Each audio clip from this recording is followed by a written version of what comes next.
This is day 13 of our daily Bible reading session. Today we would be reading Genesis chapters 40 through chapter 42. Genesis chapter 40.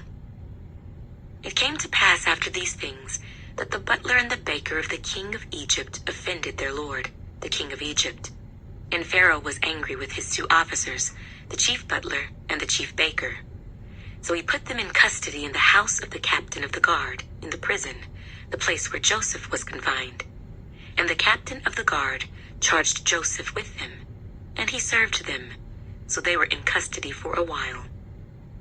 Then the butler and the baker of the king of Egypt, who were confined in the prison, had a dream, both of them, each man's dream in one night, and each man's dream with its own interpretation.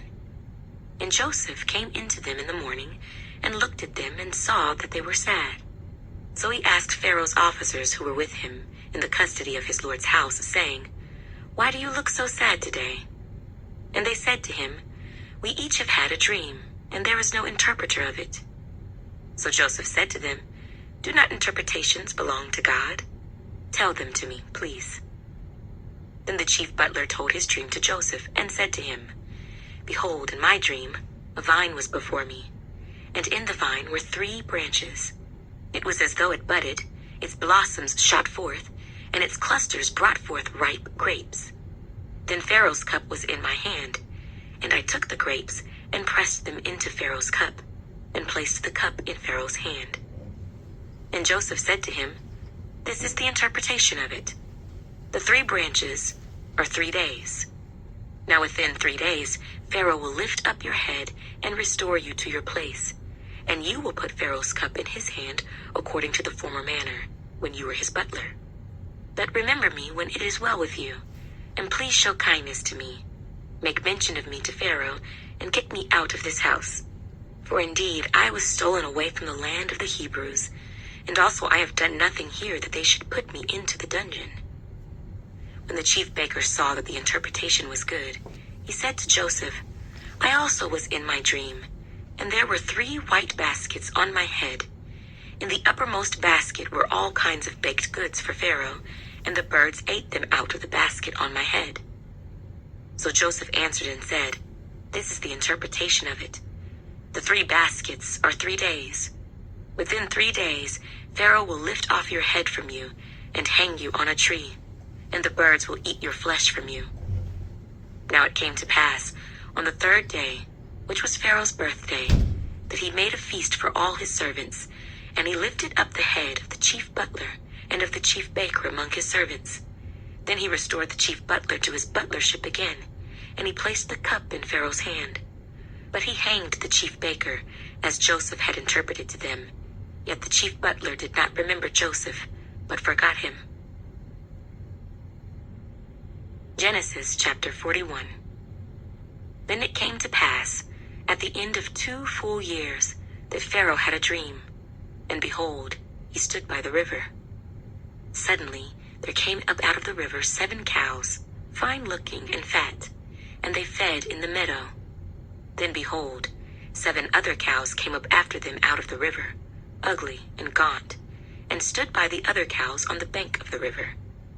And the ugly and gaunt cows ate up the 7 fine-looking and fat cows. So Pharaoh awoke. He slept and dreamed a second time. And suddenly 7 heads of grain came up on one stalk, plump and good. Then behold, 7 thin heads, blighted by the east wind, sprang up after them. And the 7 thin heads devoured the 7 plump and full heads. So Pharaoh awoke, and indeed it was a dream. Now it came to pass in the morning that his spirit was troubled, and he sent and called for all the magicians of Egypt and all its wise men. And Pharaoh told them his dreams, but there was no one who could interpret them for Pharaoh. Then the chief butler spoke to Pharaoh, saying, "I remember my faults this day. When Pharaoh was angry with his servants and put me in custody in the house of the captain of the guard, both me and the chief baker, we each had a dream in one night, he and I. Each of us dreamed according to the interpretation of his own dream. Now there was a young Hebrew man with us there, a servant of the captain of the guard, and we told him, and he interpreted our dreams for us, To each man he interpreted according to his own dream. And it came to pass, just as he interpreted for us, so it happened. He restored me to my office, and he hanged him.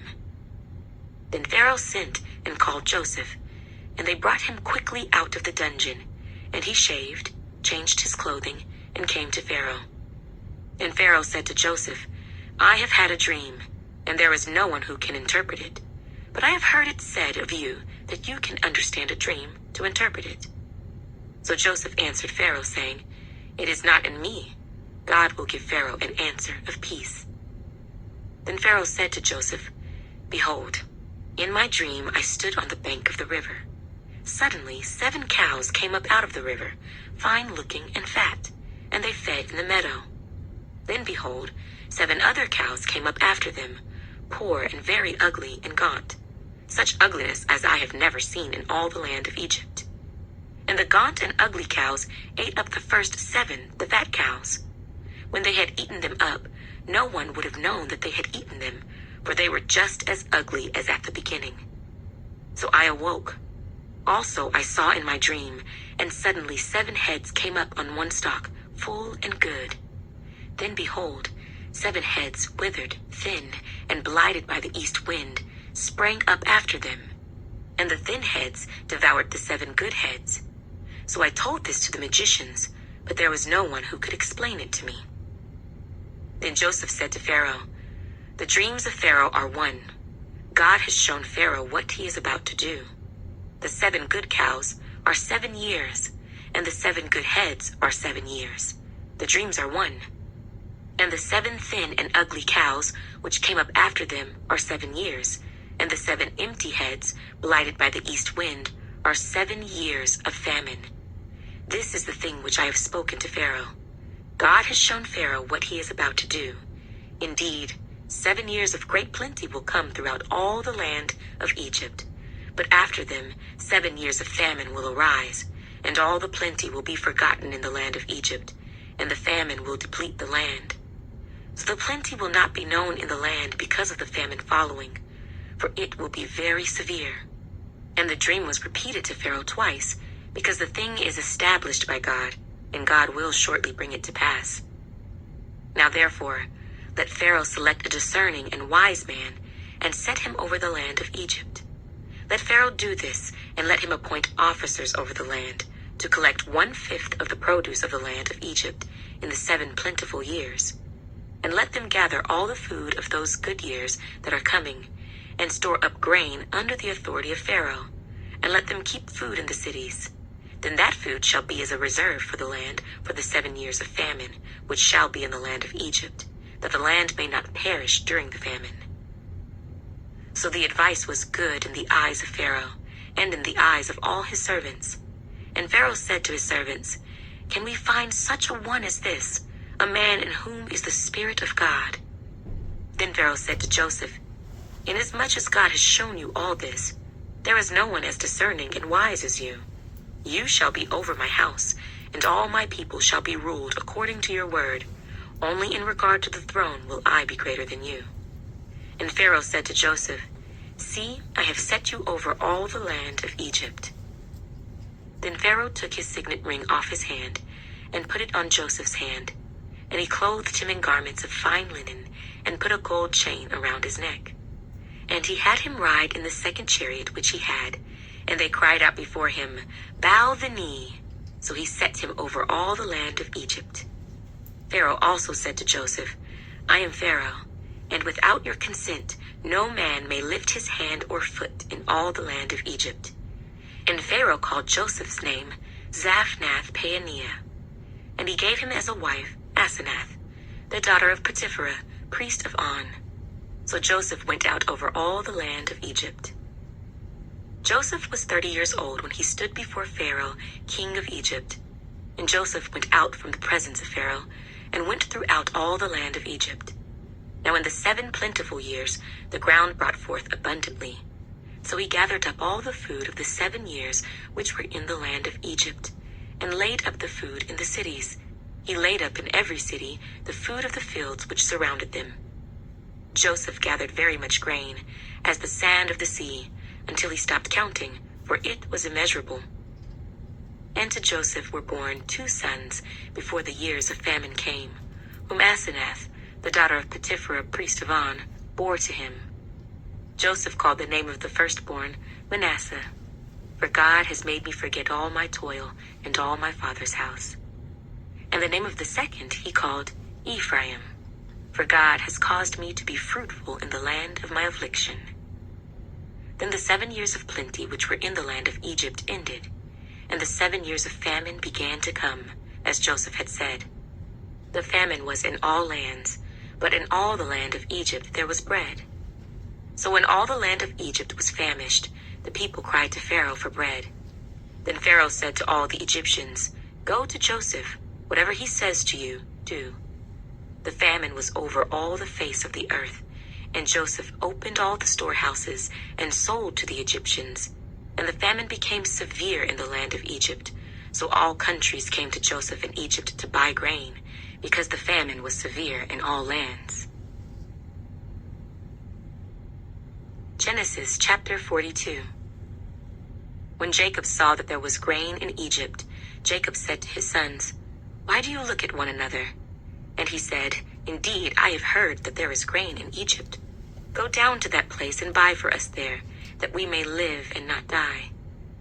So Joseph's 10 brothers went down to buy grain in Egypt. But Jacob did not send Joseph's brother Benjamin with his brothers, for he said, "Lest some calamity befall him." And the sons of Israel went to buy grain among those who journeyed, for the famine was in the land of Canaan. Now Joseph was governor over the land, and it was he who sold to all the people of the land.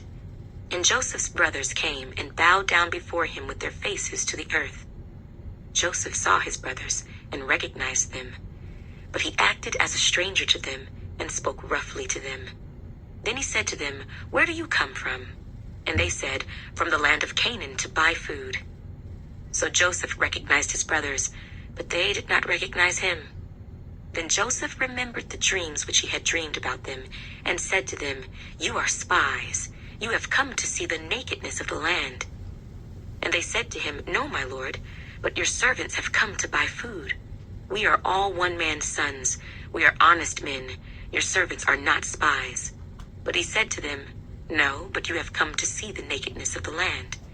And they said, "Your servants are 12 brothers, the sons of one man in the land of Canaan, and in fact, the youngest is with our father today, and one is no more." But Joseph said to them, "It is as I spoke to you, saying, 'You are spies. In this manner you shall be tested. By the life of Pharaoh, you shall not leave this place unless your youngest brother comes here. Send one of you, and let him bring your brother, and you shall be kept in prison, that your words may be tested to see whether there is any truth in you. Or else by the life of Pharaoh, surely you are spies." So he put them all together in prison 3 days. Then Joseph said to them the 3rd day, "Do this and live, for I fear God. If you are honest men, let one of your brothers be confined to your prison house, but you go and carry grain for the famine of your houses, and bring your youngest brother to me, so your words will be verified, and you shall not die." And they did so. Then they said to one another, "We are truly guilty concerning our brother, for we saw the anguish of his soul when he pleaded with us, and we would not hear. Therefore this distress has come upon us." And Reuben answered them, saying, "Did I not speak to you, saying, 'Do not sin against the boy'? And you would not listen. Therefore, behold, his blood is now required of us." But they did not know that Joseph understood them, for he spoke to them through an interpreter. And he turned himself away from them and wept. Then he returned to them again and talked with them. And he took Simeon from them and bound him before their eyes. Then Joseph gave a command to fill their sacks with grain, to restore every man's money to his sack, and to give them provisions for the journey. Thus he did for them. So they loaded their donkeys with the grain and departed from there. But as one of them opened his sack to give his donkey feed at the encampment, he saw his money, and there it was in the mouth of his sack. So he said to his brothers, "My money has been restored, and there it is in my sack." Then their hearts failed them, and they were afraid, saying to one another, "What is this that God has done to us?" Then they went to Jacob their father in the land of Canaan, and told him all that had happened to them, saying, "The man who is lord of the land spoke roughly to us, and took us for spies of the country. But we said to him, 'We are honest men, we are not spies. We are 12 brothers, sons of our father. One is no more, and the youngest is with our father this day in the land of Canaan.' Then the man, the lord of the country, said to us, 'By this I will know that you are honest men. Leave one of your brothers here with me. Take food for the famine of your households, and be gone. And bring your youngest brother to me, so I shall know that you are not spies, but that you are honest men. I will grant your brother to you, and you may trade in the land.' Then it happened, as they emptied their sacks, that surprisingly each man's bundle of money was in his sack. And when they and their father saw the bundles of money, they were afraid. And Jacob their father said to them, 'You have bereaved me. Joseph is no more, Simeon is no more, and you want to take Benjamin? All these things are against me.' Then Reuben spoke to his father, saying, 'Kill my 2 sons if I do not bring him back to you. Put him in my hands, and I will bring him back to you.' But he said, 'My son shall not go down with you, for his brother is dead, and he is left alone. If any calamity should befall him along the way in which you go, then you would bring down my gray hair with sorrow to the grave.'